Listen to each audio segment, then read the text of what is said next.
Long weekends are all about getting a little you time. And at the Home Depot, you time means you building, you drilling, you doing, you recharging, you saving, and you going back for more. Do Labor Day your way and get a free 18-volt battery with select Milwaukee Power Toolkit purchases at the Home Depot. How doers get more done. Drivers who switch and save with Progressive save over $700 on average, and those savings add up. Imagine what you could buy in the future. So I used the savings from switching to Progressive 30 years ago to buy tickets to the championship game. You know, between those two teams that didn't exist 30 years ago. Yeah, I'm a big Alaska Palm Trees fan. Which is a team now? In the future? So switch to Progressive and save big, because those savings can add up in the future. Progressive Casualty Insurance Company and affiliates. National annual average insurance savings by new customers surveyed who saved with Progressive in 2020. Potential savings will vary.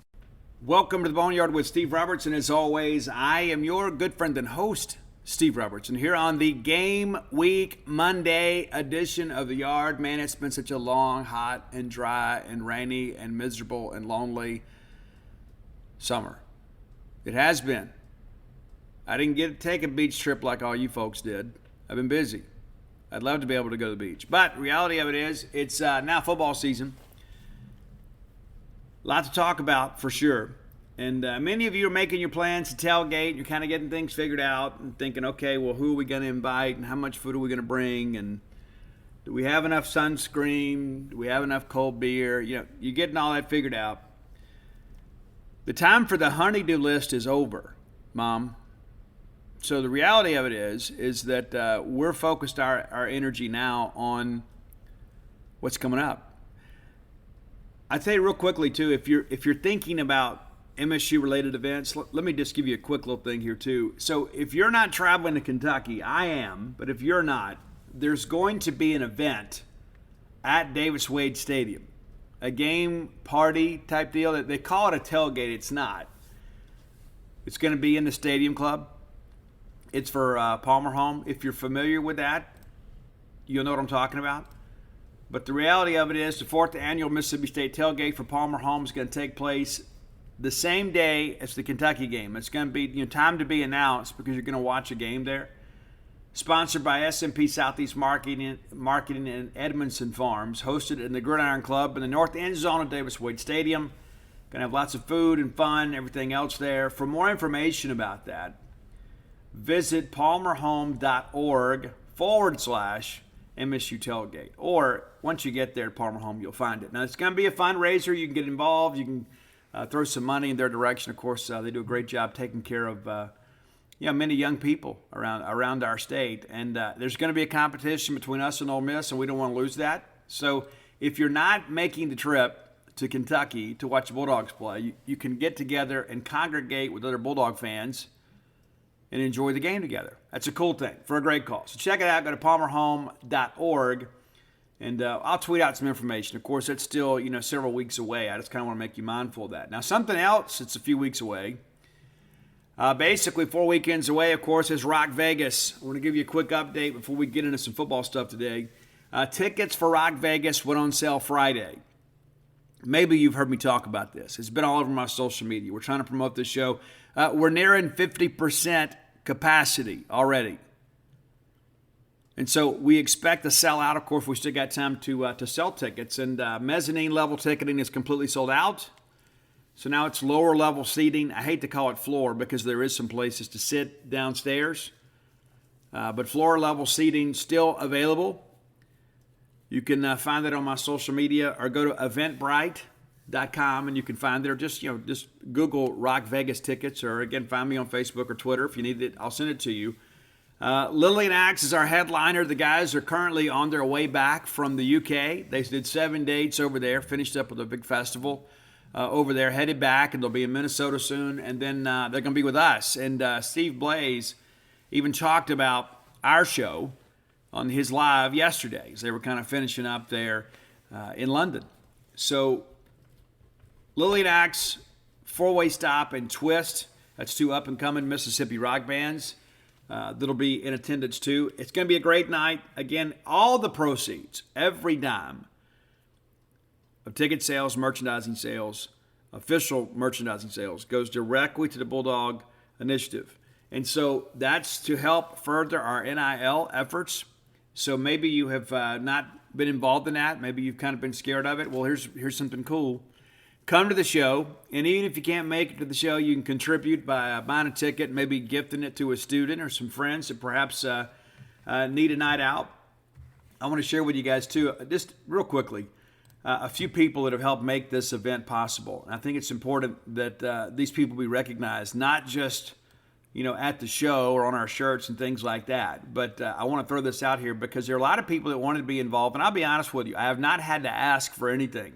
I've had people seeking me out to be involved in all this. And so let me share with you again, Big River Rental of Canton, Mississippi. If you're looking for equipment rental, that's the way to go right there. Big time Bulldog folks there. Austin Voller and the Voller Law Firm of Starkville, also very involved with us. Campus Bookmart, you shouldn't be surprised there. Discount Building Materials, Todd and Jennifer doing a great job down there.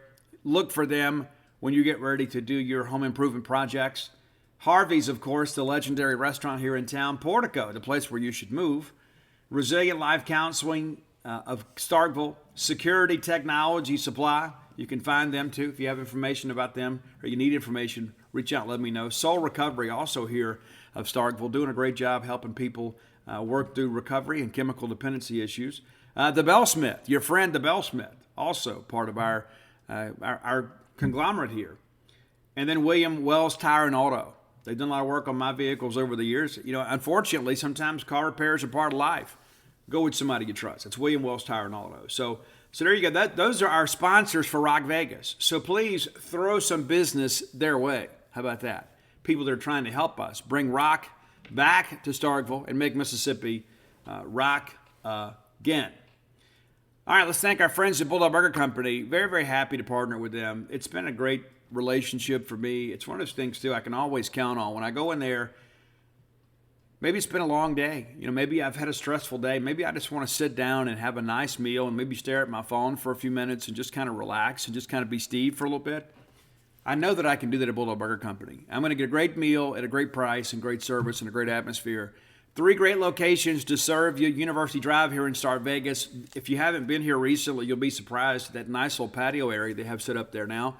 Of course, Lake Harbor Drive down in the Ridge and Flowwood area, and Gloucester Street there in Tupelo.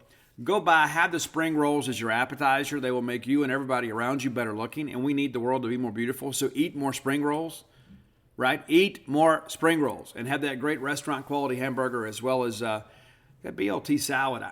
I'm probably hankering for that here in the next day or two. Probably go by and have the BLT salad grilled. You may like it fried. I like it grilled with ranch dressing because I'm from South Mississippi. It's a staple of living. Bulldog Burger Company, the place where people go to meet. M-E-A-T. All right, it's game week. So there's a lot to talk about. Mississippi State recently just gave us their game notes. Let's run through a couple things here, and then we're going to preview the Memphis Tigers a little bit later in the show. But here is your depth chart, okay? That just hit the inbox like right before the show started. Okay, so Will Rogers, of course, no surprise there, is your quarterback. Running backs listed basically all first-teamers. Woody Marks, Dylan Johnson, or Simeon Price. Now, we've talked about Simeon Price a lot in camp, about how I felt like he had become the third running back. Bull Hargrove, of course, still has a role, but I think Price leapt ahead of him on the depth chart. There's an explosiveness with him that I think this offense has kind of lacked at times, especially in a passing game, for the running backs at least. Your ex-receiver, your starting receiver, and all these guys are going to play a lot, right? Ra Thomas wins the job, and then the second team is Tulu Griffin or Justin Robinson. All three will play. Ra will be with the first team. Your H receiver, Austin Williams, edges out Jameer Calvin. That shouldn't be a huge surprise there. And to be honest with you, I think Austin has had the better camp. Jameer has flashed at times, but maybe not as good as Austin. Left tackle, no surprise to you all, Dollar Bill Johnson, the left tackle.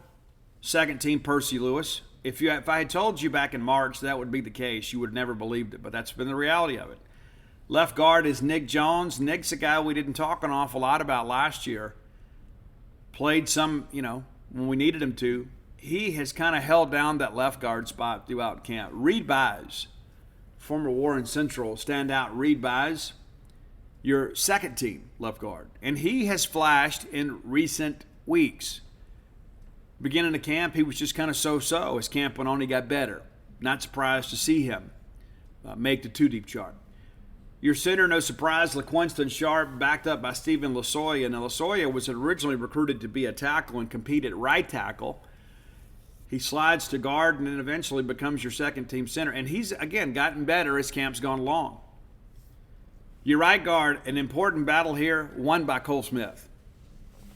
Now, Albert Reese is running second team at both right guard and right tackle. Albert Reese began camp as a starting right tackle, and it looked like he was going to be able to hang on to it. It's not that he regressed. It's that other people also got better, and you had to find a spot for Cam Jones, who may be your most dependable and versatile offensive lineman. So Cole Smith, right guard, Cam Jones, right tackle. I love Cole Smith's game. I know that he is not the prototypical size for an SEC lineman. But this kid plays hard. And he loves Mississippi State, plays with a lot of passion, a lot of emotion. I'm a huge fan of Cole Smith. He started out with center in 2020. Did a pretty good job. Had some issues, eventually moved to guard. And that may be where he plays long term. But the reality of it is Cole Smith back in your starting lineup. And I think, again, this kind of speaks to the fact that you've actually built a little depth here. All right, the wide receiver position is won by Rufus Harvey. Now, I'm going to be honest with you guys. I was not on the Rufus Harvey bandwagon 2 years ago. I wasn't. And I thought his size was a little bit of an issue. And I tell you what, I was absolutely wrong. I will absolutely admit that today. I was absolutely wrong. Some of our Starville High School football fans on genespage.com really trumpeted the charge for Rufus Harvey. Joe Moorhead and those guys elected not to offer. Shortly after Leach and Steve Spurrier get here, they offer him. Rufus has been outstanding in camp. Absolutely outstanding. Your second team guy, Jaden Wally, or Scooby Ford. So Rufus Harvey beats out Jaden Wally as your starting wide receiver. Again, they're all going to play. Jaden's going to play a bunch too. But Rufus Harvey wins a very competitive battle as your wide receiver. The Z receiver, no surprise here, Caleb Ducking. And then behind him, as second teamer, is Anthony Harmon or Jordan Mosley. Again, all a play. But it's interesting to look now. Like if we had talked about this, a year ago, you're starting four wide receivers, Caleb Ducking, Rufus Harvey, Ra Thomas, Austin Williams. You probably would have only picked Austin Williams, right? That just shows you the benefit of camp. Okay, let's look over on the defensive side of the football. I'm excited about this group. I've told you guys that before. I think it's going to be a really good defense. Now, here's what the depth chart shows, but some of this is for entertainment purposes only. All right, defensive end Jordan Davis edges out DeMonte Russell. That has been back and forth throughout camp. That is good for this team. That is good for that position group. That is two very capable guys who are good after the quarterback. And I believe Jordan Davis, of course, has a new hunger and vigor after having to sit out last year. DeMonte Russell has really flashed and come on, too. I'm excited to see I'm ready for you guys to see him. Nose guard Cameron Young, really no surprise there. Cam Young, a lot of people telling me he is a mid-grade NFL prospect. So he'd be a mid-rounder, possibly third or fourth round in the draft next summer. How cool that'd be, or next spring. Nathan Pickering running second team, and I think Pick's had his best camp of his career. This time last year, Pickering was still kind of figuring some things out. Halftime he wasn't even involved in practice, but he has had a really good camp. He looks to be in the best shape of his life. Defensive tackle Jaden Crumedy, that's your first team guy. Randy Charlton second. Now, I don't expect Crumedy to play this weekend.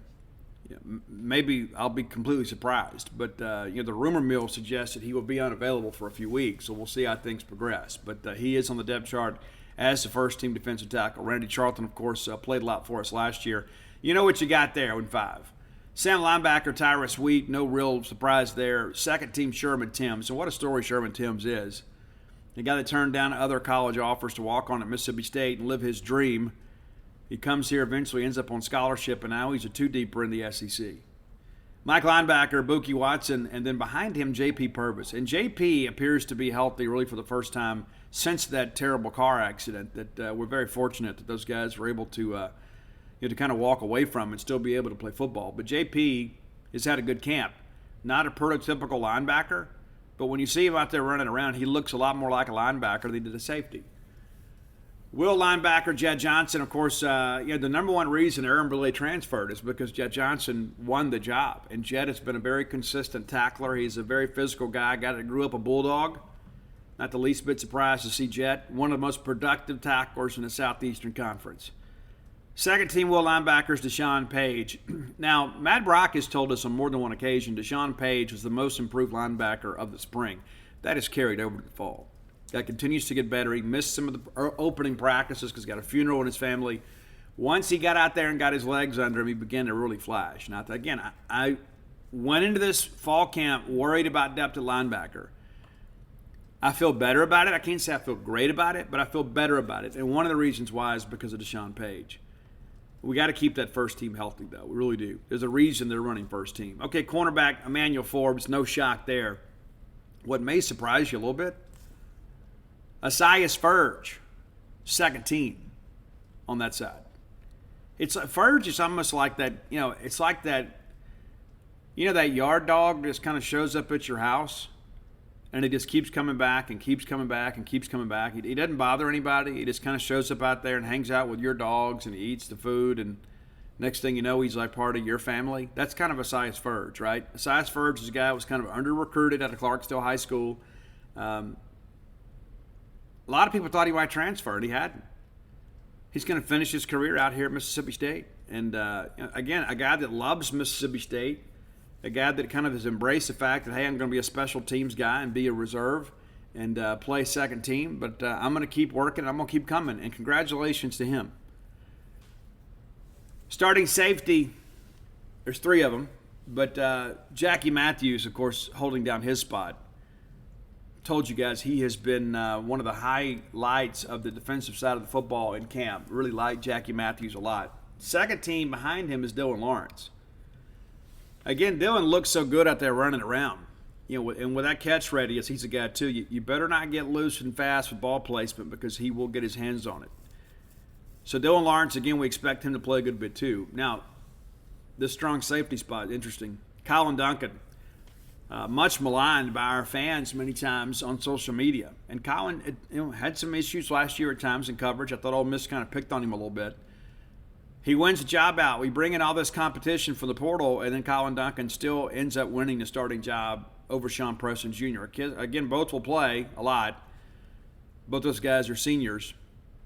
Your dog safety, Jalen Green.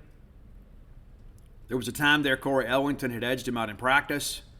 Jalen Green responded, retook the momentum there. Again, Ellington will play. I think Ellington's a guy, too. It's still kind of figuring some things out, kind of getting to know the checks and that kind of stuff. And so, an incredible athlete. The other cornerback spot, and again, this has been a battle. We've watched all fall, but DeCamerion Richardson has been number one throughout camp. At no point did he ever relinquish the starting position here. But Marcus Banks from Alabama to transfer has made it awfully interesting. He has really competed hard, and I think he's made DeCamerion Richardson better. That's your two deep offense, defense. Looking at the specialists, Massimo Biscardi is your place kicker. Ben Rabin is second. I suspect Ben will handle the longer field goals. And then there's Jordan Kennedy, a freshman that has also worked hard in camp. They've not named a starting punter. Archer Trafford and George Geropoulos here. And so basically here's what I expect to happen here.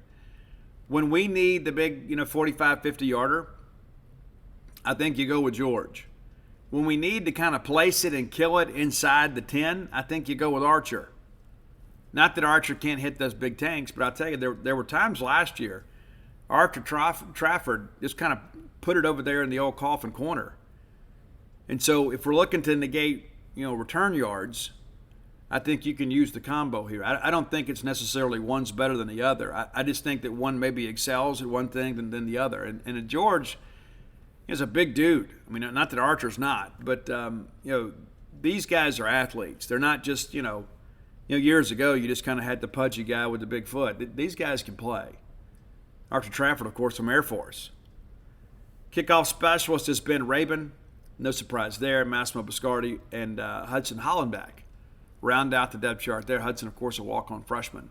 Your kick returners, LaDedrick Griffin and freshman Xavier Thomas. How about that? The true freshman Xavier Thomas didn't make it too deep, but it did make it as a kick return guy. We thought he may be a guy that would play some as a true freshman, and you look at the depth chart and you begin to wonder how crowded is this going to be. And some of these young freshmen have really flashed, these freshman receivers. So Xavier Thomas expected to be a kick return specialist, and he'll be in the rotation some at receiver too. All right, punt return, Austin Williams or Emmanuel Forbes. I think we basically utilized this like we did with Jaden Wally last year, right? Austin Williams, your sure-handed guy that can make the good fair catch, occasionally get you 8-10 yards on a return. And then when you need a return, when you absolutely have to have somebody that can break something, Emmanuel Forbes. So Emmanuel Forbes basically taking that role of Jaden Wally. And Jaden's a guy, too, to put a couple balls on the ground last year. So we'll see what happens there. But, again, Emmanuel Forbes, that's a change from last year. Hayes Hammond, Tupelo High School, the son of Trent Hammond, guy's coached all over the state, wins the long snapper job. Not a big surprise there, but he wins it. And Rex Robich is number 2. And then your holder, ironically, both of them are punters, George Jaropoulos and then Archer Trafford. So that's your 2-deep chart as we get ready to look ahead to Memphis. And I think it's important. We've talked about some of these position battles. Well, now it's over. Now we're in the game week. The 2-deep is settled. And we get ready to move forward here. No surprises, really, in my estimation here.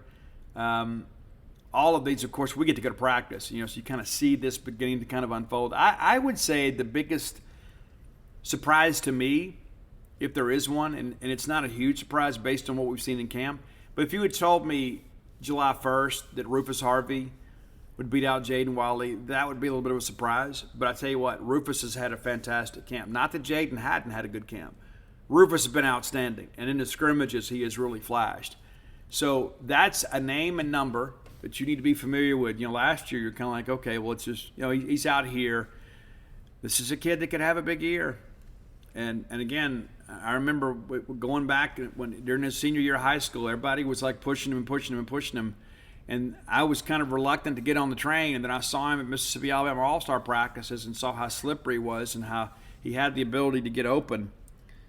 And I was like, you know what? These dudes are right. This kid can play. And now he's here. And I don't think he played enough last year. People forget in 2020. I mean, he got a little bit nicked up. And, they had all like contact tracing stuff. So Rufus is kind of held out. And I don't know that he got the opportunities that maybe he deserved in 2020. Last year, I don't know that he was played enough. But look at this guy.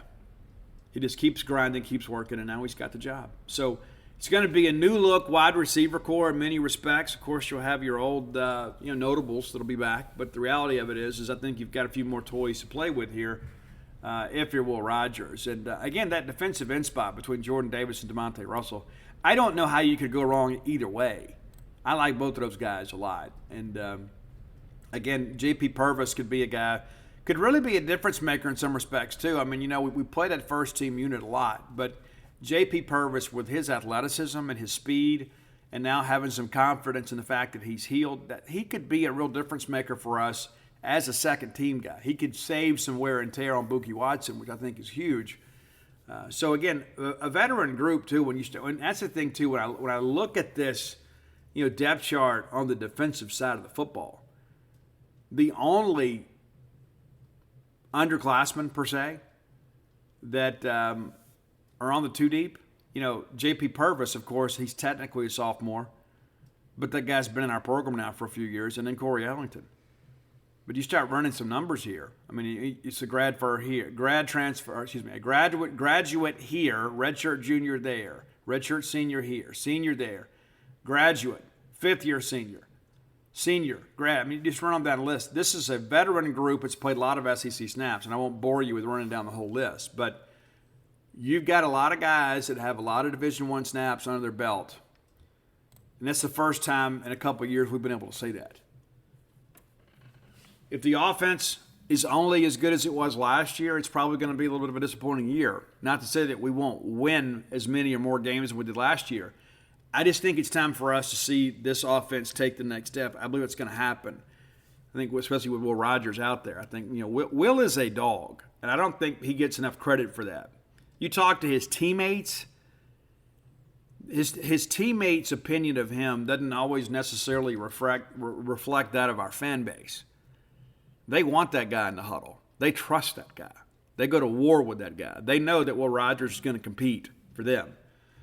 So I'm eager to see this team on the field. But that's your two deep, and again, just kind of wanted to spell that out as we get into it, because a lot of people are kind of like, hey, well, what's going on with so-and-so? And it's interesting, too. I see a lot of people that put out, their projections, and a lot of times you don't even have guys in the right positions. But, guys move around, and there's a lot of moving parts to this, especially on offense. I like our group. I like our team.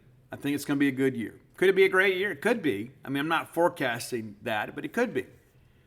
Yeah, because the schedule is a little bit difficult, but it always is. We live in the Southeastern Conference Western Division. There's never going to be a year where you say the schedule just falls Mississippi State's way. Sometimes you hope you get your toss-up games at home and your sure losses on the road. And it'd be nice if we could graduate to a point we didn't look like that or think like that, right? But I think it's going to be a good year, and I'm excited to see you guys have a chance to see this team in person. So if you haven't done so, go buy your tickets from the Mississippi State ticket office. Still available.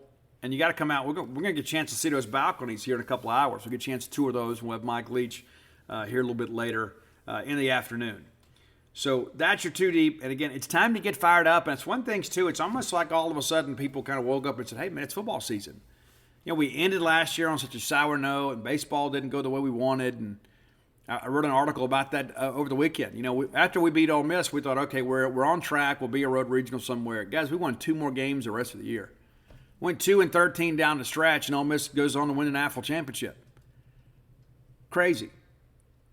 And you'd have thought at that point when we beat Ole Miss, they were going to be making a coaching change at the end of the year.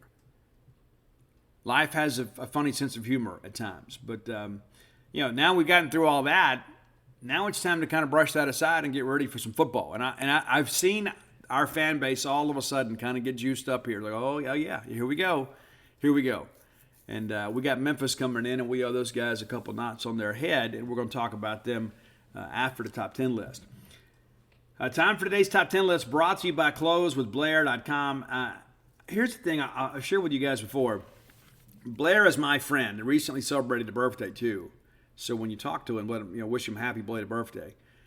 Guys, Blair Chandler is the guy that can make things happen for you. This guy's got 21 years of experience in the mortgage industry, works at Fairway Mortgage, one of the top mortgage lenders in America, in the known world, right? Those guys get things done.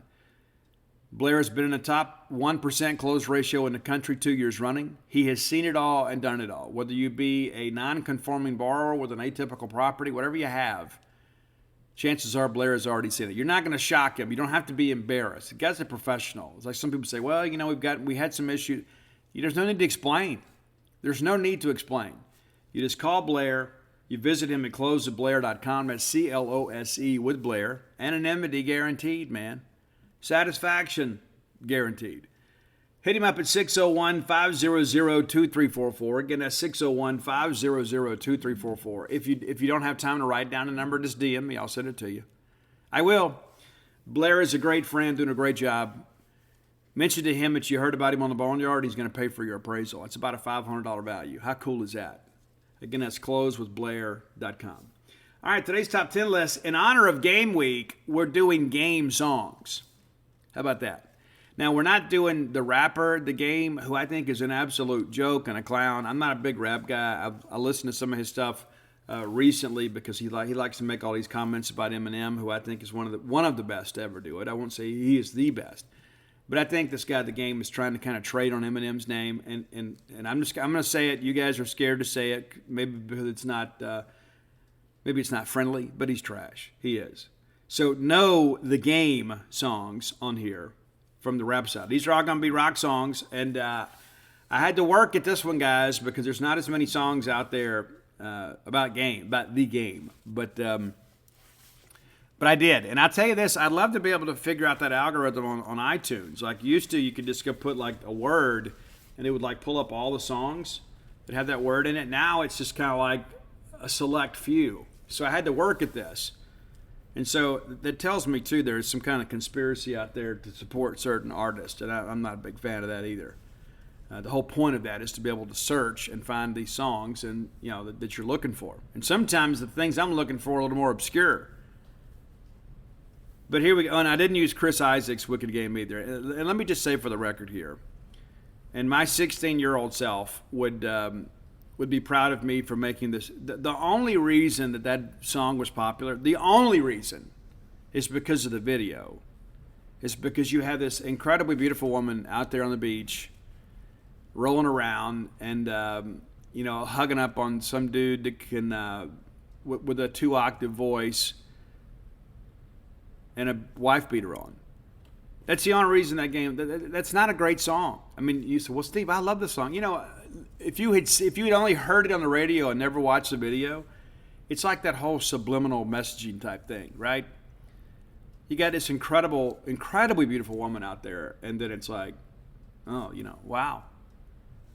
I'm telling you, you have been duped. It's not a good song. And there's a lot of songs, too, even some of the songs from my genres and the stuff that I really like, they kind of rode the wave of MTV and kind of had some mediocre stuff out there.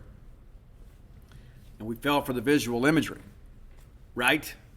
All right, so no Chris Isaac, no The Game, no Michelle Branch, though I will give her a shout-out. She's had some personal problems here as of late. The Game of Love. I'm a Michelle Branch fan. I admit it. She's very, very talented. All right, number 10, we're going from the Korn's The Paradigm Shift album. The Game is Over. That's number 10. The Game is Over. And we're just getting started. But great track. I'm a big Korn fan, as many of you guys know. Excited about some new stuff that's coming from those guys. Brian Head Welch, of course, got it's in recovery now and has spoke a lot consistently about his faith. And I think that's it's very important for people in the rock community to do that. All right, number 9, another band, and also kind of connected to recovery. It's a band called Bad Wolves. Now, they have made a change at singer. Tommy Vext was the singer. Tommy has left the band over some philosophical differences that don't really relate to music. Tommy's a guy, too, that was very outspoken about his political views. They didn't align with the mission of the band. I don't know that it meant necessarily that the band disagreed with his views, but they didn't have his back, for sure. And he got kind of caught up in the cancel culture a little bit.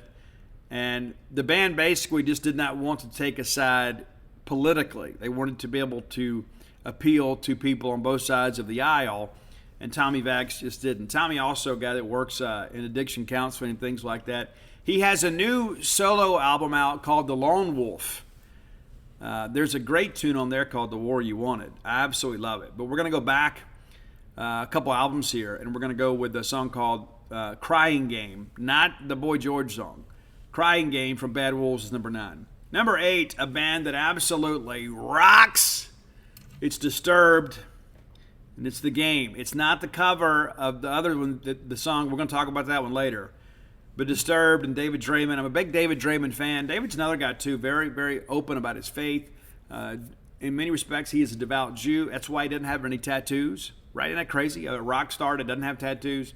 Dave wants to be buried in a Jewish cemetery when he died. What's so crazy is like in the infancy of Twitter, and Dave still responds to stuff, but when Dave first got on Twitter, he was like our friend. You could tweet him, and then if he would be on a tour bus or just sitting around, he would respond.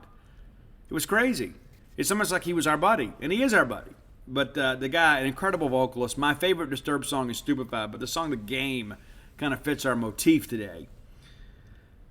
Kind of an industrial intro to that song, and then we get into it and it crunches. But David Draymond, a great guy.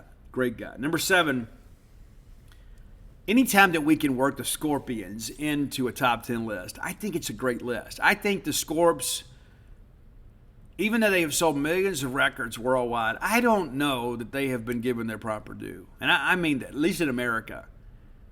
And maybe it's because of, maybe Klaus had that accent, and he always he had a hat head, right? He had the curly hair, but his hair was always flat on top. Maybe people just didn't get down with that. I saw those guys in Biloxi with Crew and Laidlaw. They were amazing. Love the Scorpions. And we're going to go back, I don't know, 20 years or so. Number 7 on the list is Scorpions, When Passion Rules the Game. That's for you, Cole Smith. I love that song. I listened to some Scorp yesterday. You should too. Make Scorpions part of your daily life. Number 6, making their top 10 Boneyard list debut.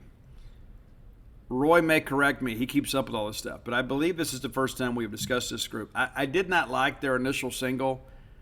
We're talking about the Alan Parsons Project. I didn't like that song, The Eye in the Sky. I thought it was absolutely awful. I thought it was so bad. And they played it all the time. I want to say it even went to number 1. It's so creepy. It's like, I'm the eye in the sky, I'm looking at you. You know, it's almost like it's a stalker type song. You know, it's like now that we look at life a little differently, I don't know that song even got on the radio. It was terrible. But they rebounded and had this great song called Games People Play. And it's got a great keyboard part on it. And I love the vocal on it too. So they kind of redeemed themselves. I mean, Alan Parsons Project, you made them really because of the Chicago Bulls. Because they're the ones that recorded that great opening track. Like when they walk out, you know, I can't remember the name of the song, but was it 2001 Odyssey or something like that? Nevertheless, Alan Parsons Project, Games People Play. Number 5, we're going with Queen. And you can find this video on YouTube of a very healthy Freddie wearing a Flash Gordon shirt. And this is a song that kind of begins a little bit operatic, which is kind of that's a characteristic of Queen and Freddie Mercury. But the title track of a great album is called Play the Game. Everybody play the game of love. We're not going to be showing love to Memphis this weekend. But I wanted, again, we've got the Scorpions and Queen on this list.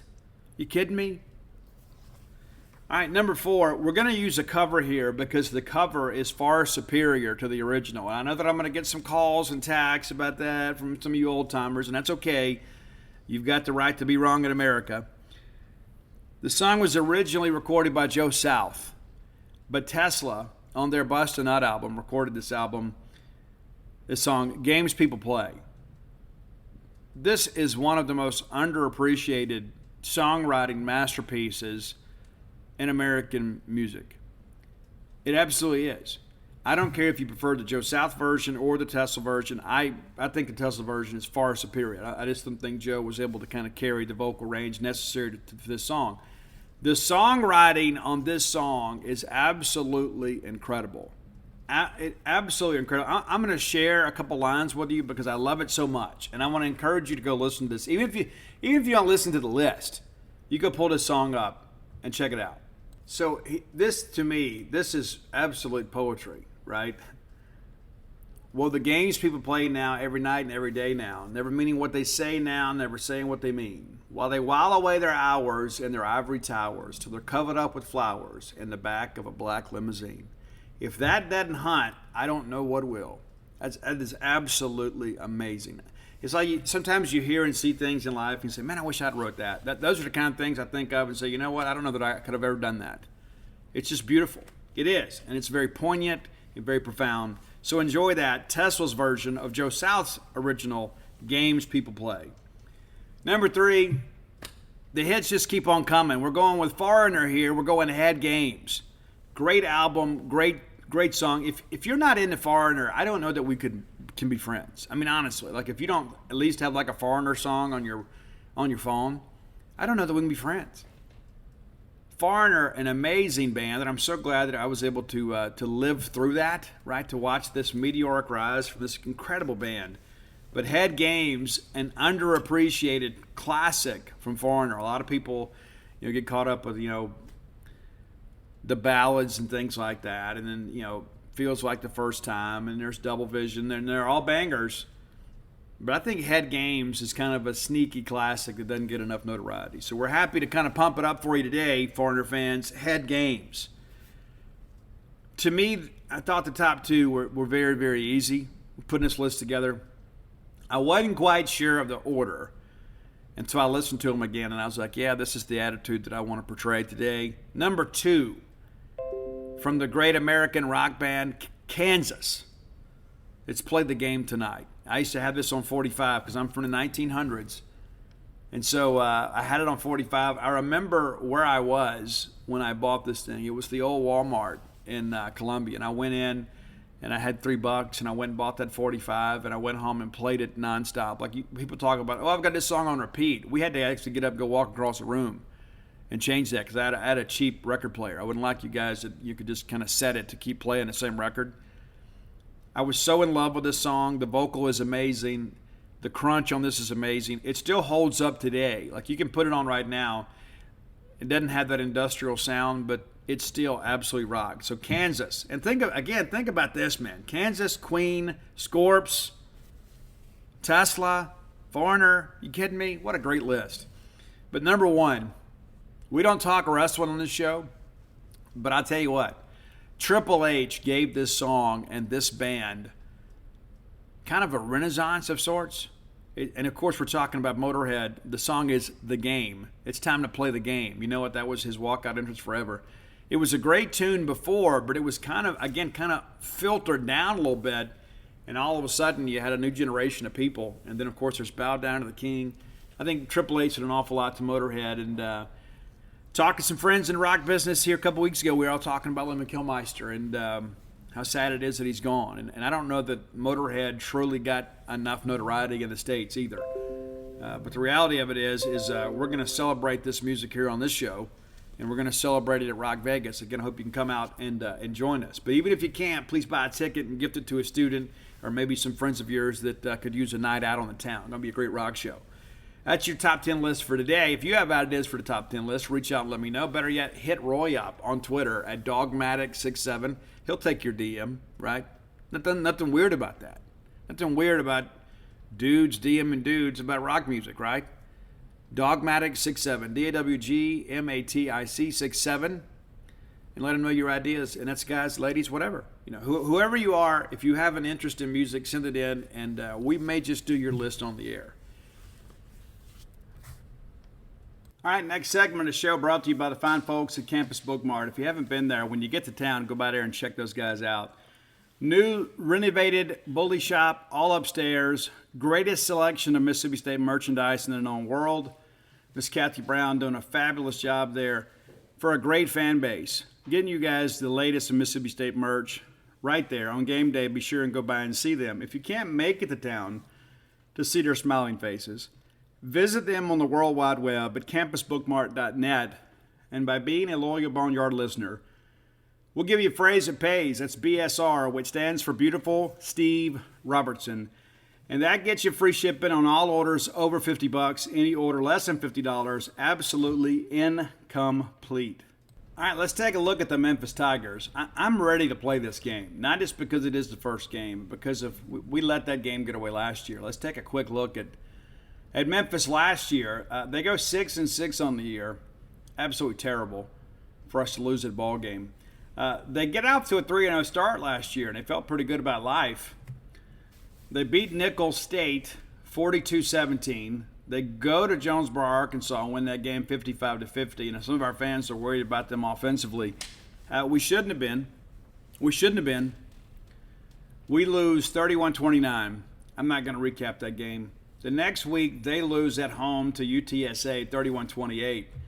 That began a 3-game losing streak for them. The next week, they lost to Temple 34-31, and then at Tulsa 35-29. All those games very competitive.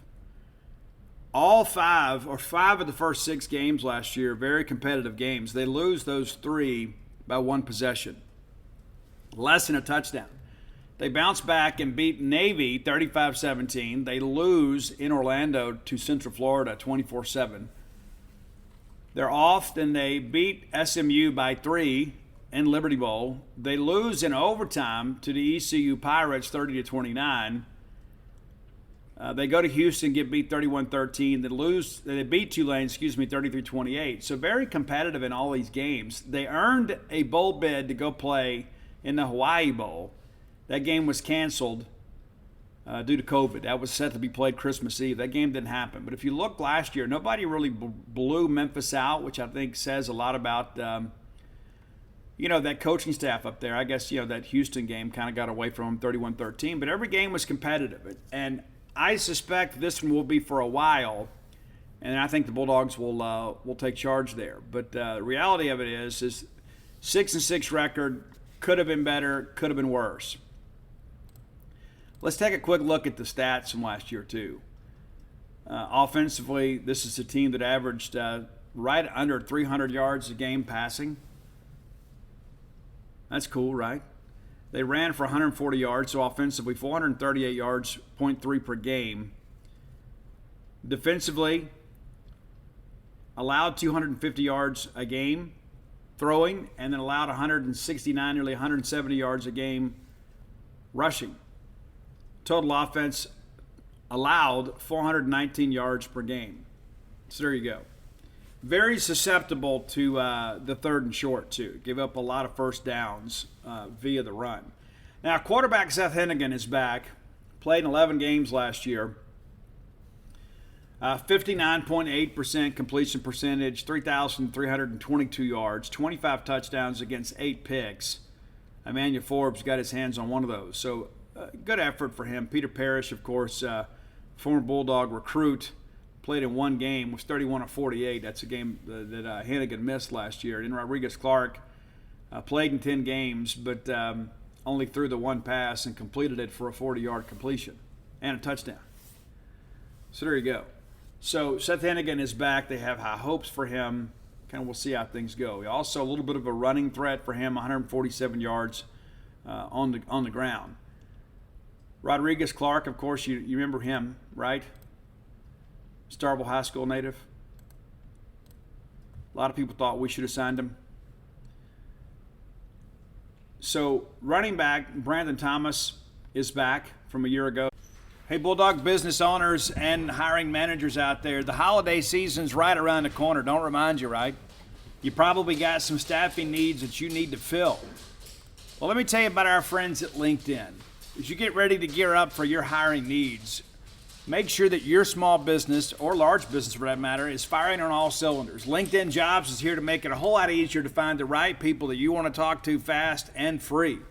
Create a free job post in just minutes on LinkedIn Jobs to reach your network and beyond to the world's largest professional network of nearly 810 million people.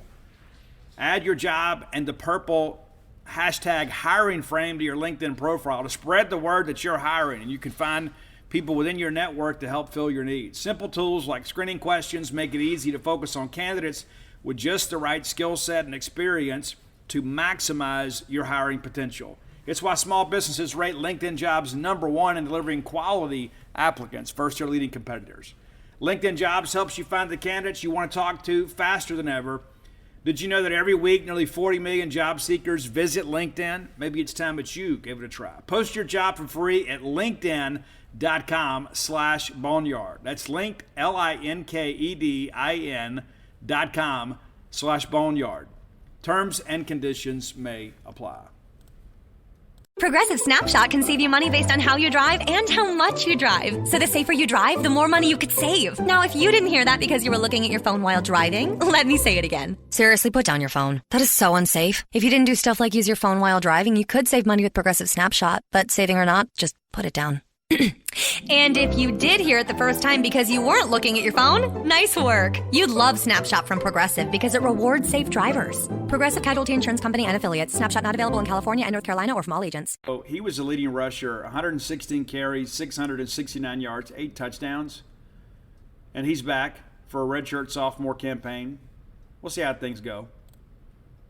Rodriguez-Clark, a senior this year, played back in 19. Still has the COVID year available to him, too, so it'll be interesting to see what he does. But he ran for 387 yards last year, caught 11 passes, 59 yards for a touchdown. Scored 5 touchdowns, has 8 career touchdowns. And in 3 seasons, the better part of 3 seasons, he has rushed for a combined 1,033 yards. Had a much bigger year in 2020 than last year, kind of splitting carries more last year. But they like to kind of run it by committee. They'll get a handful of guys involved in the running game there. Defensively, J.J. Russell, former Mississippi State commitment, had a big game against us last year.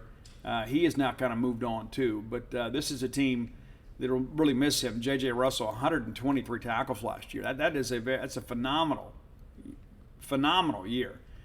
He's already used his 5 years of eligibility. They had the COVID year, so he was back last year and had the best year of his career. The previous 3 years, it's interesting, he had exactly 58 tackles in all three. And then last year, he more than doubles that. So great year for him, and a guy that Mississippi State probably should have hung on to.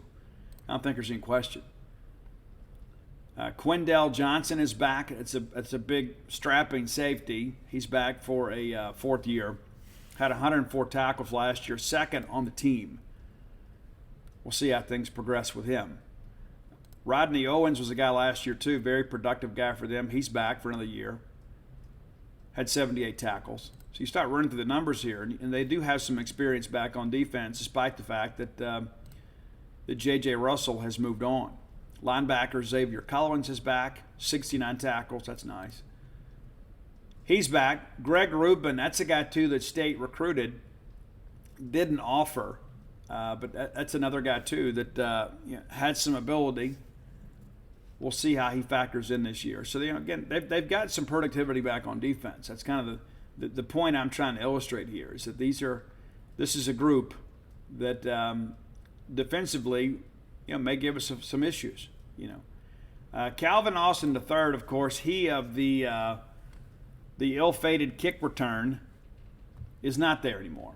Glad that he's gone. He's an explosive player. He's a guy that had a big game against us, but led them in receiving last year with 1,149 yards and 8 touchdowns. He's gone. Their second leading receiver from a year ago was a guy by the name of Sean Dykes, wore number 11. He has also exhausted his eligibility, so he is gone. So you look at that wide receiver position, they've got to find a way to get some production out of some guys that maybe were not star players last year. Jason Ivory is a guy that they have high hopes for. He had a decent year last year, 413 yards, 29 catches, and 3 scores. Eddie Lewis, former player from Rutgers, transferred to Memphis. He is expected to be in their rotation and be a big part of things. So I throw those names out there to kind of get you somewhat familiar with this. But they do return several pieces, and I'm sure they're going to be optimistic, about the game. We'll kind of see how things progress with those guys as the season goes on. I'm glad we're getting them early, but we need our defense to kind of get out there and set the tone early. Again, Hennigan was outstanding last year, but he won't have the same level of receivers to kind of to choose from. New offensive coordinator Matt Barnes from Ohio State shows that's on defense, excuse me. So we'll see. We'll see how things go. Just 4 starters back on defense, but they appear to all be in the secondary. All right, let's look at this offensive stuff here. We mentioned Hennigan there. They do get a couple other guys that transfer in that may be a bit of a factor. We'll see how things go. They got a Northern Illinois running back that transferred in, Javen Ducker. So we'll see how that goes. But again, that kind of goes along with what they have. He was a MAC freshman of the year, ran for 1,184 yards last year. Anthony Miller, Calvin Austin III, they're gone, thank goodness. But it's going to be a much different deal. Gabe Rogers, of course, would be a part of the thing too. And then Joseph Skates comes in from Iowa State. So that offense is in transition and in need of playmakers. We could see more of a running attack from them, which I think kind of plays to our strengths. I think we're going to be really good against the run. I mentioned Quindell Johnson earlier, Rodney Owens, Sylvante Oliver. Those guys are taking advantage of a COVID year.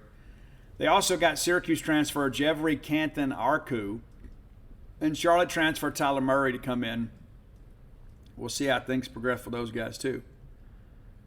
While Wardelius Ducksworth and Cameron Jackson up front,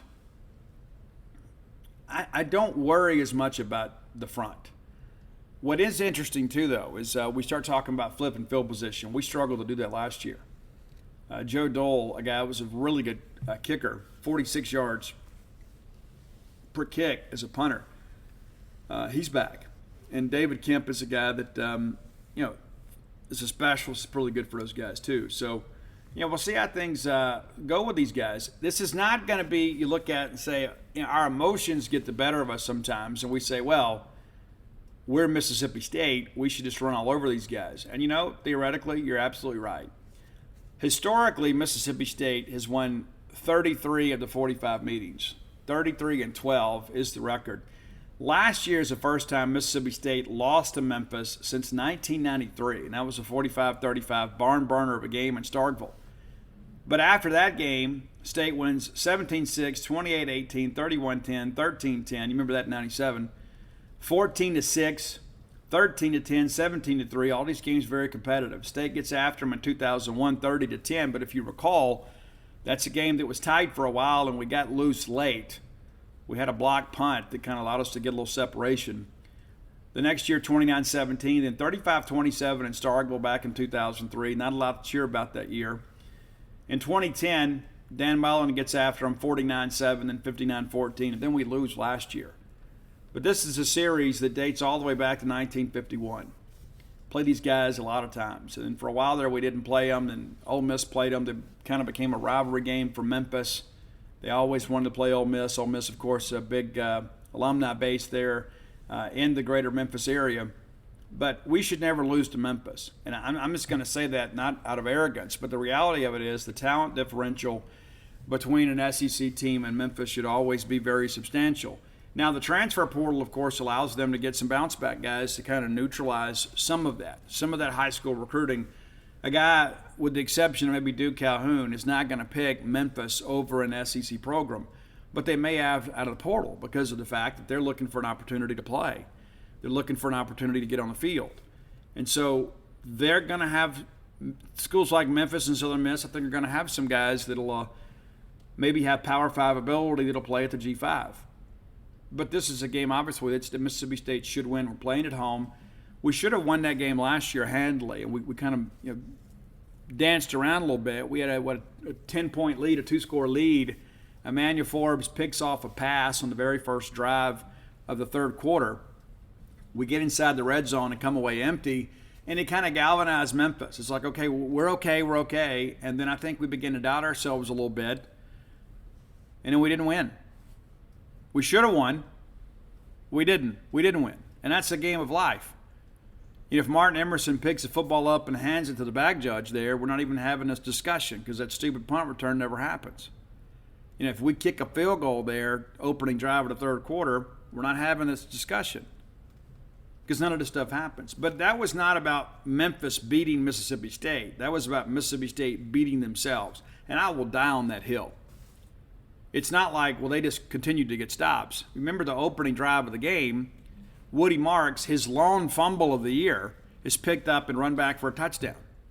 And now we're chasing the game. And despite that, we overcame that and had the 2-score lead and thought we were going to put those guys away, and then we don't.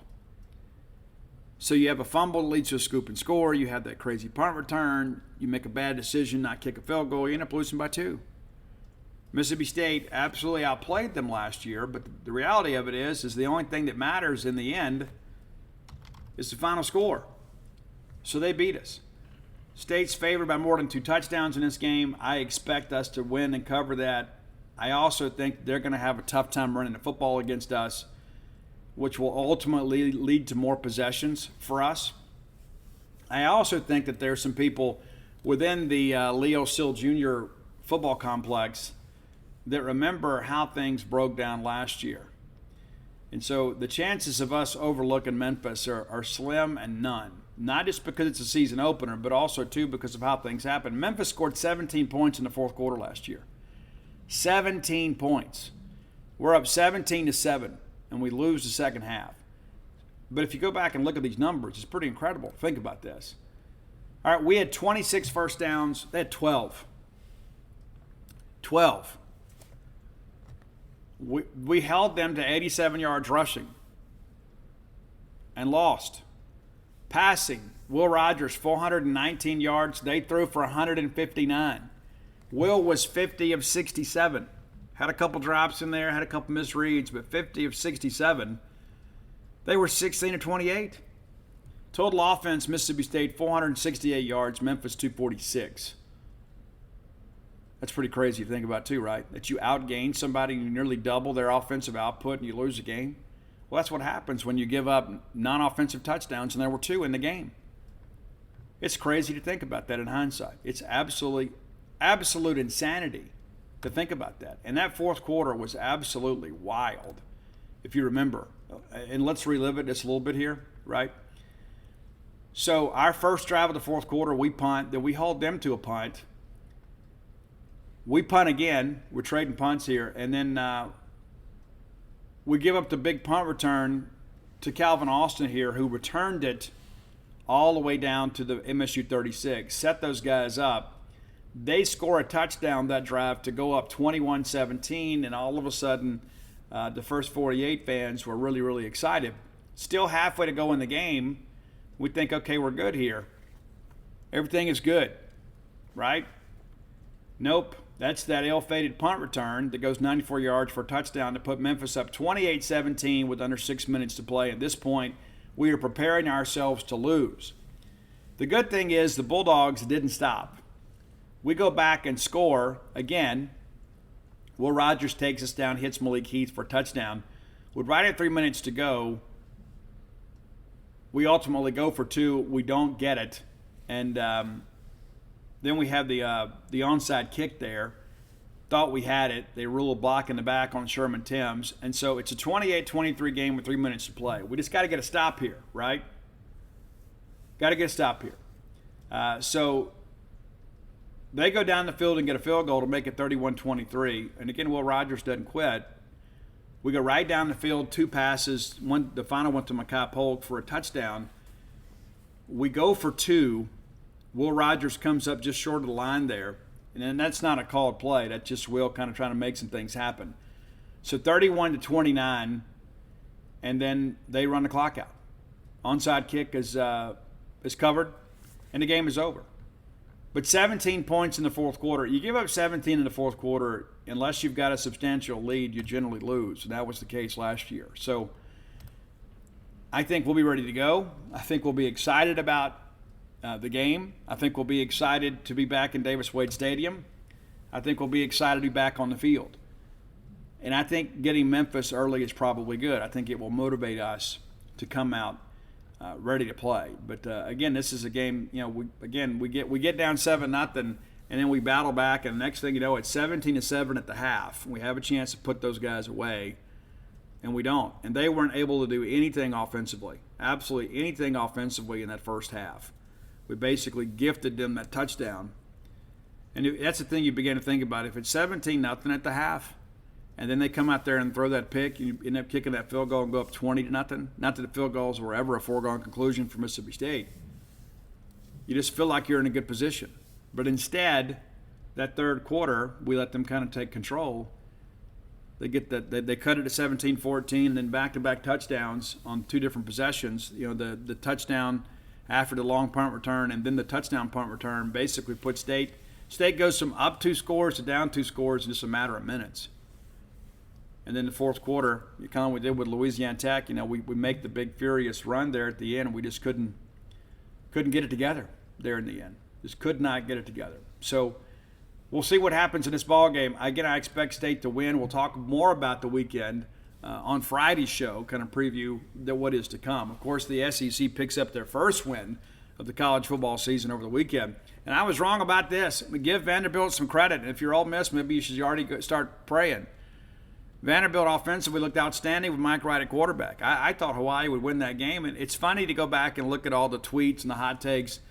Hawaii goes right down and scores. And everybody thinks, man, Hawaii's fixing to blow Vanderbilt out. And then the next thing you know, Vanderbilt has a historic win. The most points scored against an FBS opponent in, 70 years? Something ridiculous like that. It's crazy to think about that. So good for Vandy, and I think that's maybe if you're Missouri, South Carolina, or Ole Miss, maybe you take a quick look at that. It's like you look at this Vanderbilt schedule too. We talked about how it's, SEC schedule is going to be tough for them. They're going to have to find a way, to win these non-conference games. Well, they beat Hawaii. They got Elon this weekend. Vandy's going to be 2-0 when Wake Forest comes to town on September 10th. We'll be in Arizona that weekend, and then it's Northern Illinois. If they can find a way to beat Wake, I'm not saying they can, or not saying they will, They could be 4-0. How about that? That's crazy to think about. That Wake game's going to be awfully tough for them, though. It just is. It just is. It's a Power 5 team, even though they get them at home. But maybe they'll get 20,000 people to come to the game and have a raucous atmosphere there in Nashville. There's so much to do in Nashville.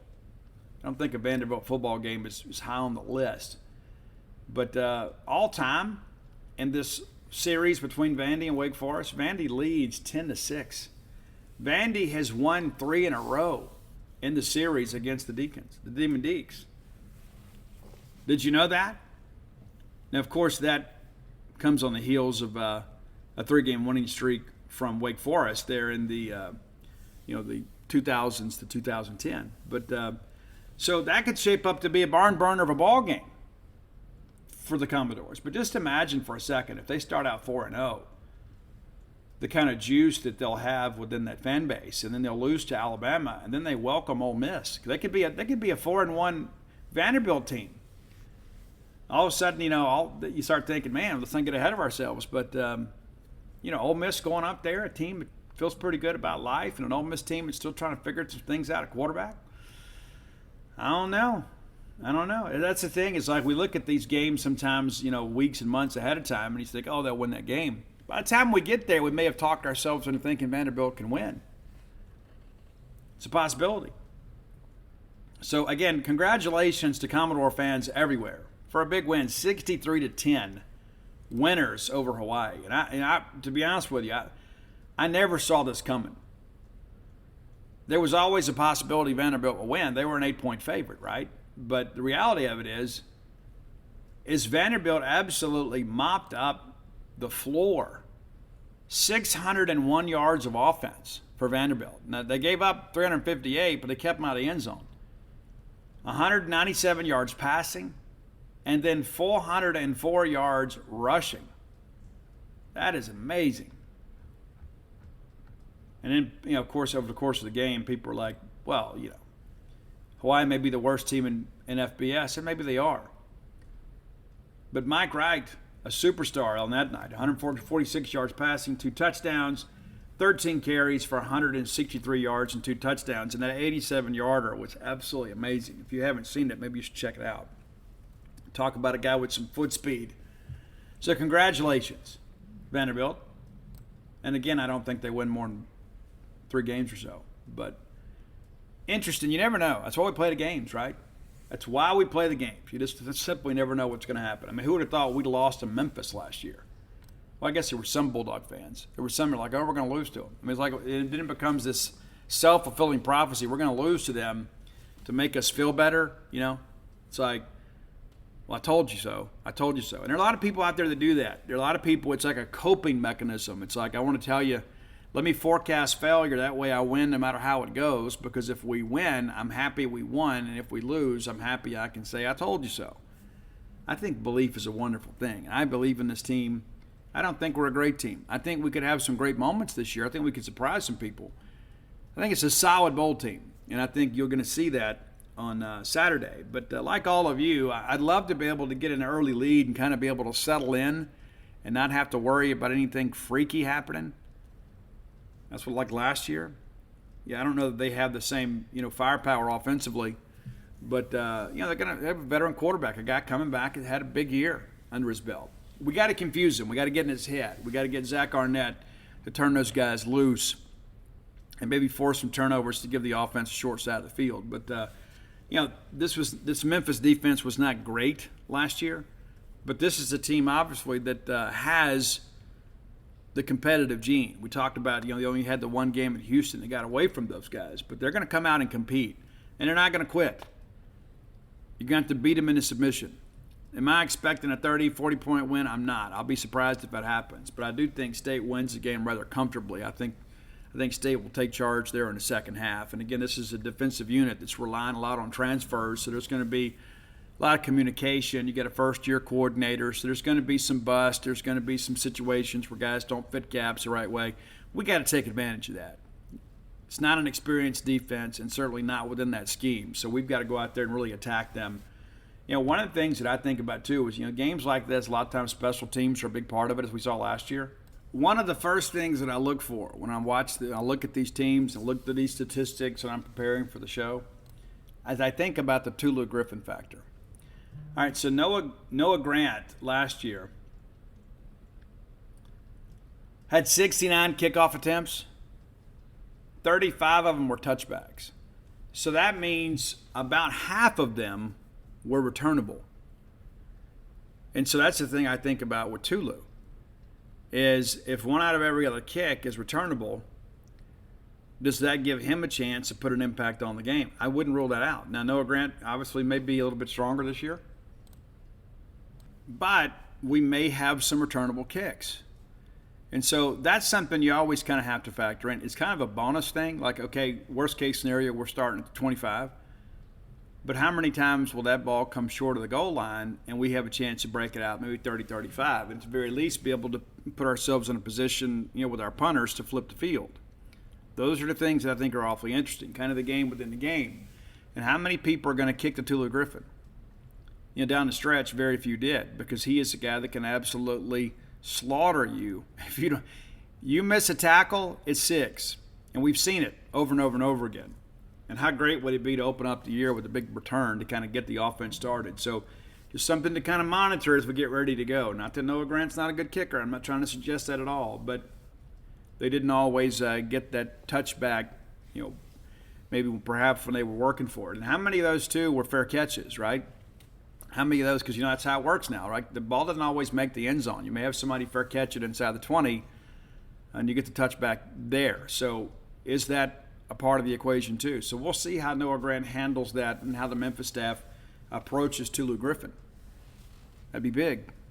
I'm always look at those stats, because we've had some games last year, and you look at they got 1 or 2 touchbacks on the year. Well, that means we got a chance to return a big kick, and we got one of the better kick returners in the country.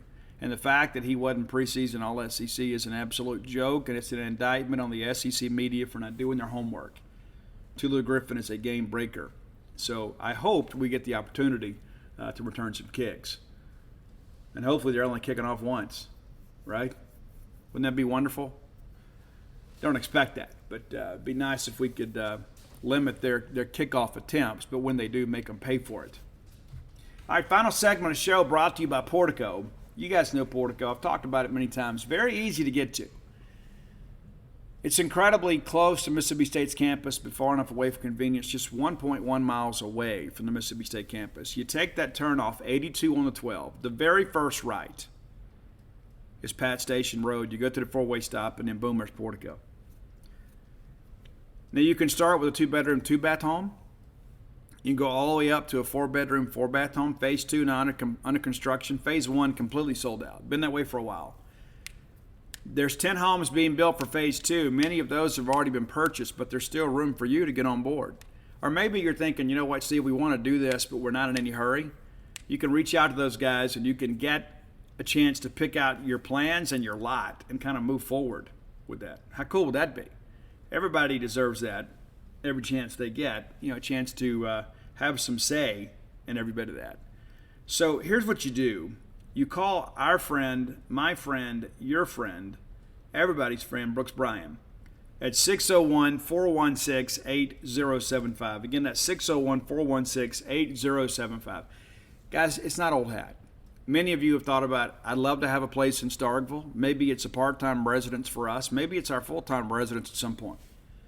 What will be better than being that close to campus? And again, you're tucked away in the neighborhood, so you're not, you're right out there in traffic. You're not in the middle of all the, you're not on the business side of 12. You're on the residential side of campus.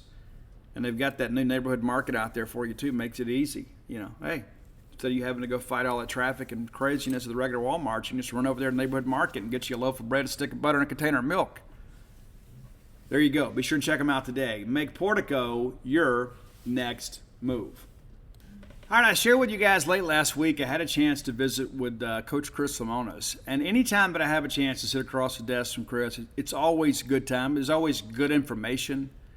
And I think Chris is a guy, too, that, Chris gets it. That's one thing that I think is important. Like when I sit there and talk to Chris, he understands this is a destination job. He understands this fan base, this administration's commitment to baseball. Chris is also committed to the game of baseball, not just his own personal success. Chris wants to play good baseball, and he believes Mississippi State should always be in the mix for a top 8 national seed.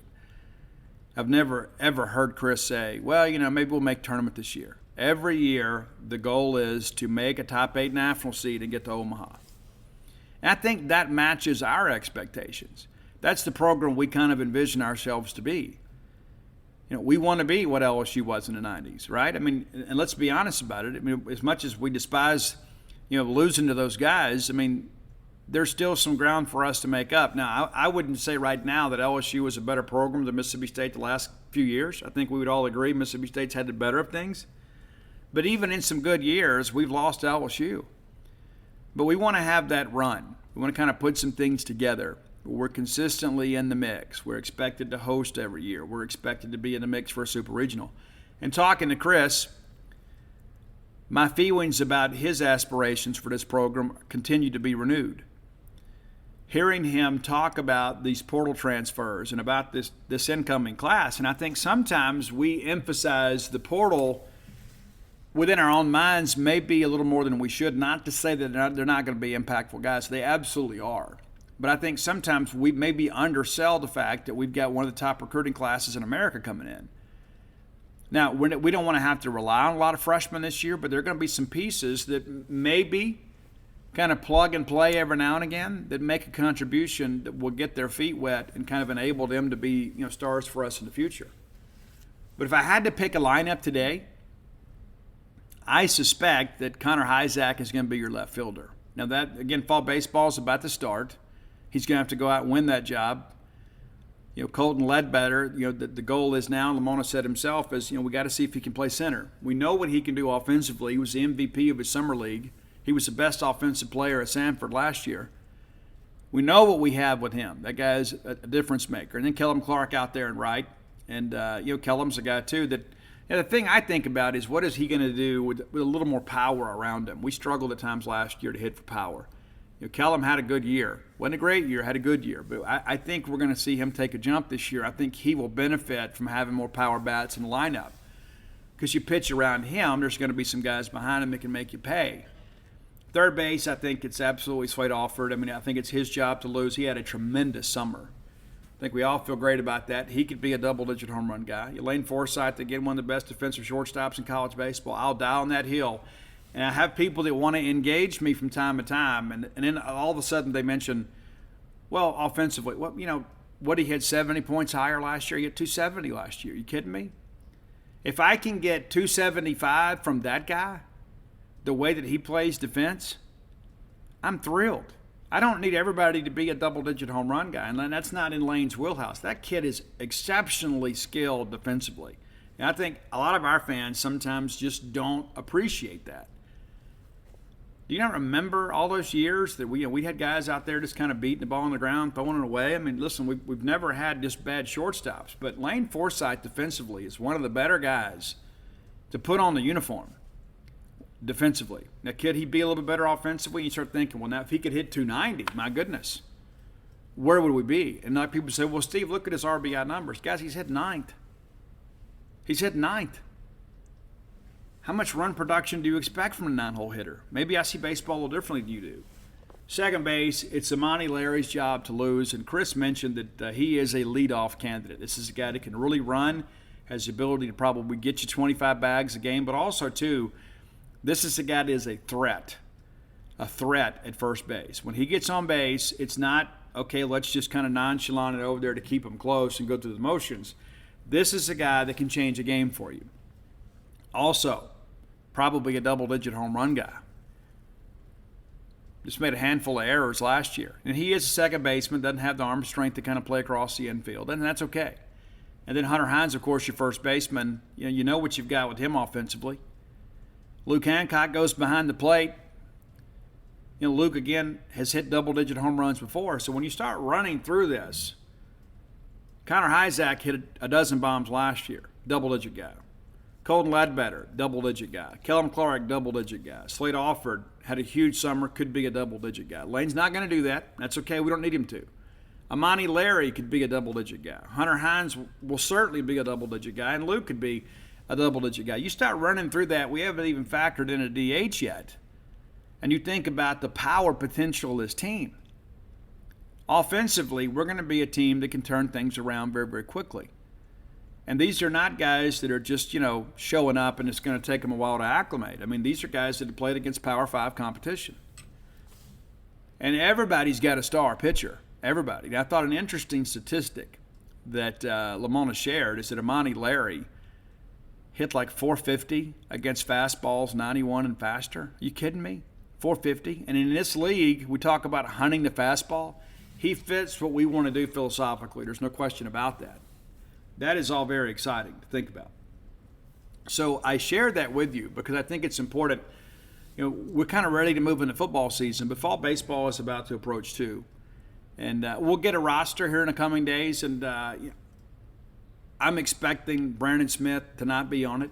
I've heard that he was moving on with baseball and just kind of ready to get on with life, and I hate that because I think Brandon's a guy that could probably be an interesting piece for us. But we appreciate Brandon Smith's contributions to Mississippi State baseball if he doesn't come back. And again, once we get the roster, we'll kind of know for sure. There was some talk of Drew McGowan may just be a student and then go on to grad school. Not exactly sure. And I probably should have asked on Friday, but I was kind of focused on this portal class, and Chris had some other things we wanted to talk about. But I'm getting excited about the team, and again, that's about 5 months away, but we'll have some fall baseball reports over at genespage.com when you guys have an opportunity to go read that stuff. And we're not just going to go all in football. We're going to cover everything. We got Stephen Ross over there writing some SEC basketball stories for us, and Paul Jones is clamoring to go on men's basketball. And again, I think this Chris Jans thing is going to work out for us long term. Are we going to be a great team this year? I don't expect that. I do think that we're going to be a good team that plays with effort, and I think that we're a team that's probably a solid NIT team this year. Maybe if we get some help somewhere, maybe a bubble team for the tournament. And we've kind of lived on the bubble, or really the backside of the bubble, for the last handful of years. But I think Chris Jans is going to bring an exciting brand of basketball. And in Sam Purcell, people always ask, who do you think is more likely to make the tournament? I think it's the women. The women were projected to make it down the stretch and just ran out of juice last year. You just didn't have a roster. You had so many players that were hurt and banged up, and our ladies played with so much passion and conviction. They inspired a lot of people, to say the least. And so now that you've got Sam here and you have the full complement of a roster, I think there's a good chance that this ladies basketball team could be very, very good. Now, are they a host team? Probably not, but I think we make the tournament this year. So we've got a lot to think about this academic school year, and it all starts this weekend with Mississippi State opening up its football season with Memphis. And so I don't know what your expectations are, but let me encourage you, let's kind of keep an open mind here, because things change in the SEC West rather quickly. There are injuries out there, sometimes to us, sometimes to other people. But we're just going to go a game at a time, and it doesn't matter what we do or say, but this Mississippi State football team, and I went to all but with 2 practices, I guess, that we were able to go to. I like our team. People always say, well, Steve, what are you most worried about? Well, there were 3 things that I was worried about going into fall camp. What does safety play look like? Really good. Depth at linebacker, and I think we've achieved that. I don't think it's great. I think it's good. I think it's adequate. I think it's serviceable. And then offensive line play. And, I can't say I feel great about it, but I do feel better about it after watching them in practice. And I think Jed Johnson has held his own, and I think you guys are going to be proud of him. That's not to say there won't be some growing pains. And then there'll be some smart aleck will tweet out, I sure miss Charles Cross. We get up a sack or something. It's going to be part of the deal.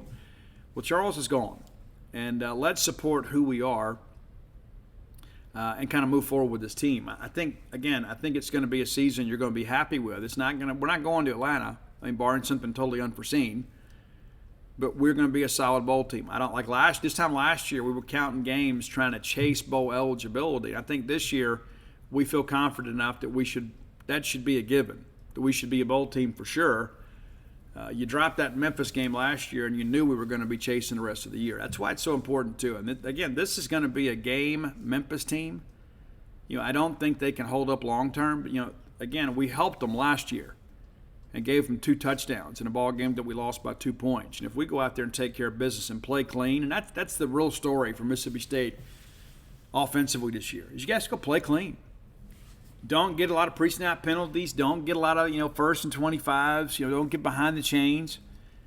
Sometimes it's going to happen over the flow of a game, but you got to limit that. That's one of the things that hurt us last year. And when this offense is explosive at times and you can make those plays and you can get things kind of moving in the right direction, but the reality of it is Mississippi State can't beat themselves. We just got to go out there and play our game. If somebody beats us, if somebody's just better than us, we're willing to accept that the reality of life. But what we can't accept is going out there beating ourselves, and that's what we did last year against Memphis. We did that against Arkansas. And to a certain respect, we did it against Ole Miss. But I give Ole Miss a lot of credit. They were a better football team than us last year. And down the stretch, Matt Corral won that football game. You're probably tired of me saying that, but that's the reality of it. I'm not going to sit here and act like we got cheated in the game. They were better than us. They played better than us. And if you need evidence of that, remember the fact that we dropped 3 consecutive touchdown passes and then miss a field goal. That's losing football. You can't play losing football and expect to win a game that's so hotly contested as the Egg Bowl. That's just the reality of life. So this year we got to go out there and play clean. You got to eliminate the drops, eliminate these unnecessary penalties. And again, this is not a young team. You expect some up and down with a young football team. We are not a young football team. We are a veteran team where just about everybody across the board has 2 years of starting experience. You got some guys like Caleb Ducking and Rufus Warren that have been in your system a little bit. They're going to get their first time to get some substantial playing time. How do they handle that? Well, we'll see.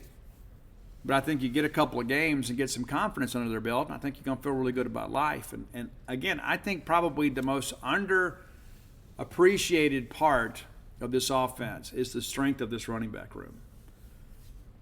I think that will be a very dynamic group, and I think that's going to be probably a difference maker for this team. And again, you get 2 years of experience now with Woody and DJ.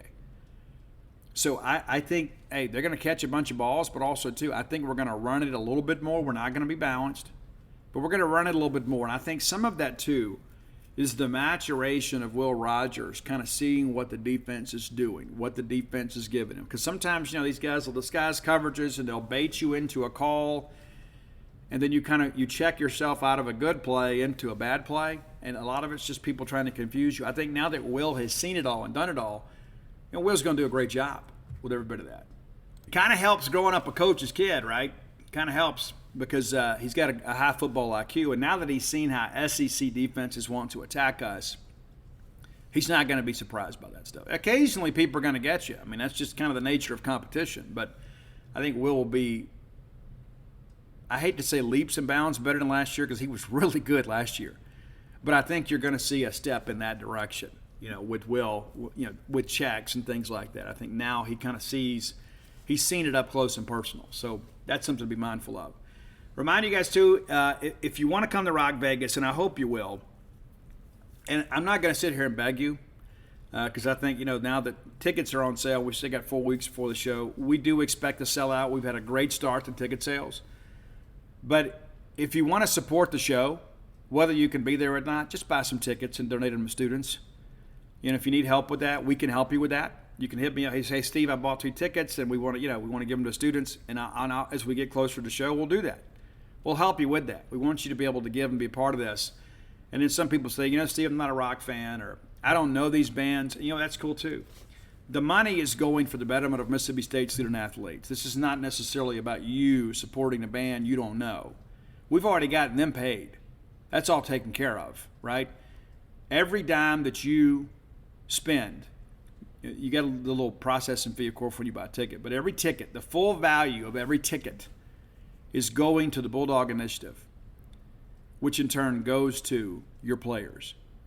So we talk about all this stuff, you read about all these things, and now it's time to do your turn. And maybe you're not a person that can write a big check for $1,000, but you can buy a couple concert tickets. And the most expensive tickets have already been purchased, right? Mezzanine level completely sold out. So you can buy a couple floor tickets, and maybe you come to the show. Maybe you don't. Maybe you hit me up on the Twitters and say, hey, Steve, I just want to contribute to the show, and I want a couple of college students to maybe be able to go to the show, and we'll pay for it. So if that's what you're thinking, let's go ahead and get that done, okay? Because, again, I'm eager for this thing to sell out just because of the fact I don't want to have to spend the next 4 months promoting the show. It's football season, right? But we're going to have a great time. We're going to have a great night.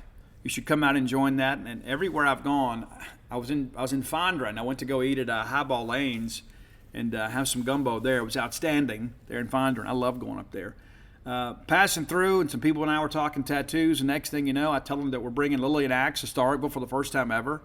Kind of find out, one of the ladies there was a huge Lillian Axe fan when she was in college and high school, and all three of those people bought tickets right then and there. So word is just getting out. Tickets just went on sale Friday, so things are just kind of getting rolling.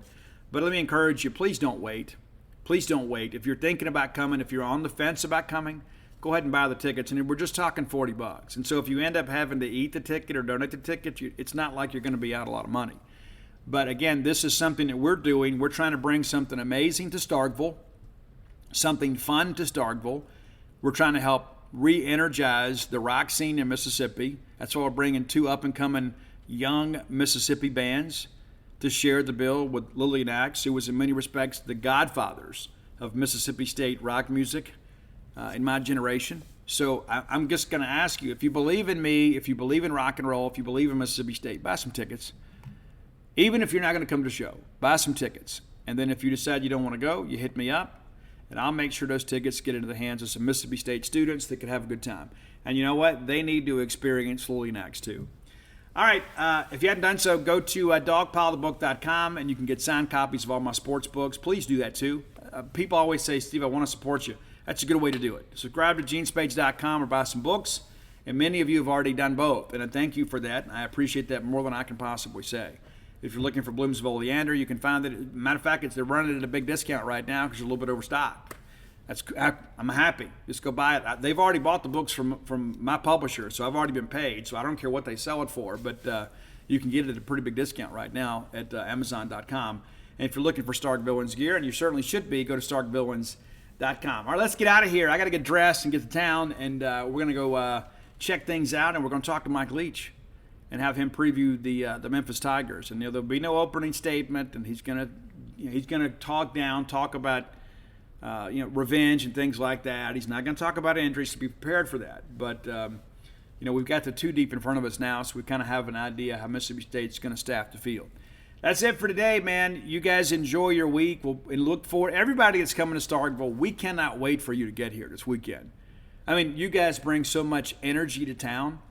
I don't mind the traffic when you guys are here because I know you're spending money with local vendors, and I know you're there to support Mississippi State. You are my people. And so when you come up here, it's like a family reunion. And so real quickly, too, before I get out of here, many of you guys like to come and shop and that sort of stuff and kind of be around town. Friday evening, I'm signing books 4 to 6 at Bookmart and Cafe in Starkville. Friday evening, 4 to 6, and then I got to hit the road and go see a show. And then I'll be back for the game. Saturday, Campus Bookmart, signing 2 to 4. And, of course, the big grand reopening, the renovated reopening there. So if you're looking to come see me, that's where I'll be. And you just never know. On Saturday, I may be walking around. I may stop at your tailgate and steal some of your nachos. Right? I'm sure I'd be welcome, right? We're all one big happy family. Again, buy some concert tickets. Sales are going well, but I'm eager to get this thing done. And I want Lillian Axe, too, to be able to announce this is a sellout to kind of help them with the other promoters as they're booking shows. I think, again, it shows the new album is dropped. And so everybody benefits from you buying tickets, right? Starkville benefits, Mississippi State benefits, our student athletes benefits, the band benefits, the rock scene in Mississippi benefits. And also, too, I want to bring more shows like this to Starkville. And we're looking to do some bigger things next year for the same cause. And so I need you guys to really get behind this and really help me with this. And so I'm asking you as a personal favor, please support the show, whether you're a rock fan or not. If you're a country music fan, a rap fan, whatever, buy a ticket. If you don't want to go, send it to me, and I'll make sure somebody goes and has a great time. Until next time, let's all live our lives in a way we make more friends than enemies, and people can see a difference in the way we live. By now, you know that sound. It's the sound of the Home Depot. But what about those sounds? Those are the sounds of a new laundry set with the latest technology for faster, more efficient cleaning and drying so you can get back to the sounds of fall. Making this the sound of savings on top brand appliances. The Home Depot. How doers get more done. Get up to 30% off select appliances right now. All finishes included. Offer valid August 25th through September 14th. See store or online for details. Drivers who switch and save with Progressive save over $700 on average, and those savings add up. Imagine what you could buy in the future. Hey, remember how 20 years ago I switched to Progressive? Well, now it's the future, and I used all those savings to buy this new hologram phone. Because, it's the future, and everything is holograms now. So switch to Progressive and save big, because those savings can add up in the future. Progressive Casualty Insurance Company and Affiliates. National annual average insurance savings by new customers surveyed who saved with Progressive in 2020. Potential savings will vary.